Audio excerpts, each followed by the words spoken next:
Exploration, a hallmark of progress in science. But how do we invite the magic of exploration into our homeschools? Hi, I'm Paige Hudson, and welcome to Season 6 of the Tips for Homeschool Science show, where we are breaking down one of the lofty ideals of teaching science into 3 building blocks you can use in your homeschool.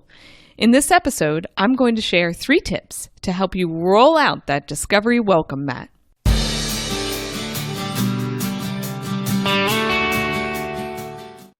Every child loves to create things, and mine are no exception. I'm always amazed at the different things they create when they have time to let their imaginations loose. But if I'm honest, sometimes I get a bit frustrated by all the mess.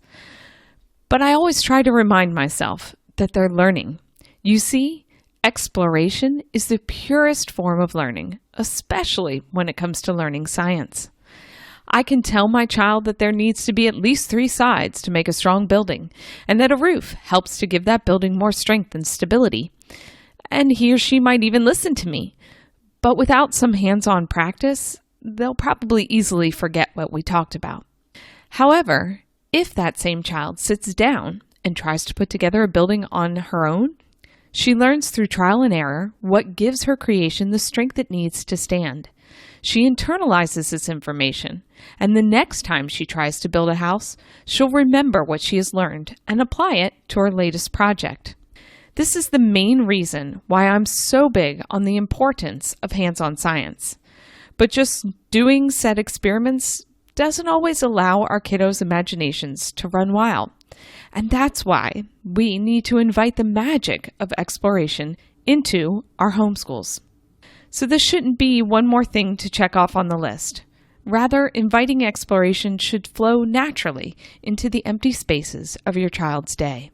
So with that in mind, how do we as parents encourage exploration as a form of learning?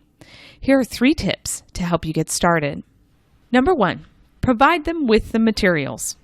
So I like to keep a box of maker materials, stuff like masking tape, paper, cardstock, paper clips, rubber bands, pencils, and so on.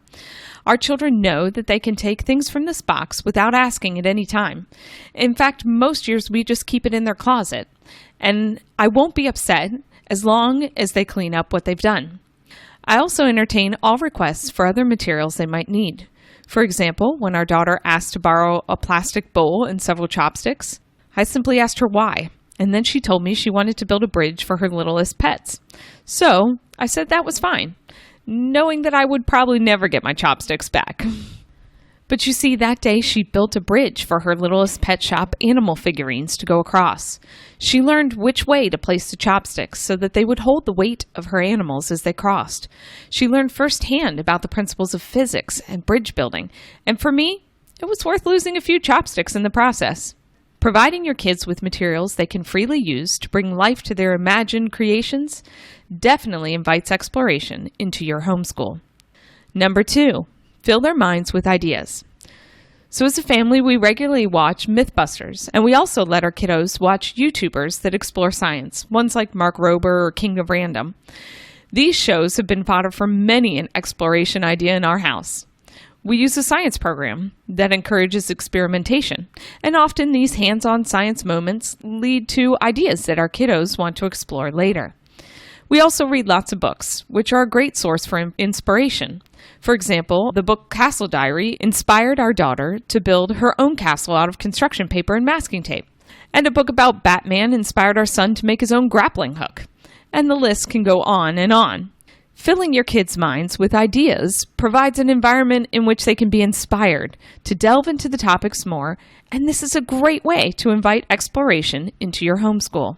Number 3, model exploration for them. So when your child asks, "Mom, how does this work?" don't be afraid to say, "I don't know. Let's try to figure it out." Let your children see that you can still dream up ideas and create from your own imagination. When you sit down with your child to figure out how something works, it sends a clear message to them that you think it's worth the time to figure it out. This time together will serve to build their interest in discovery and in tinkering.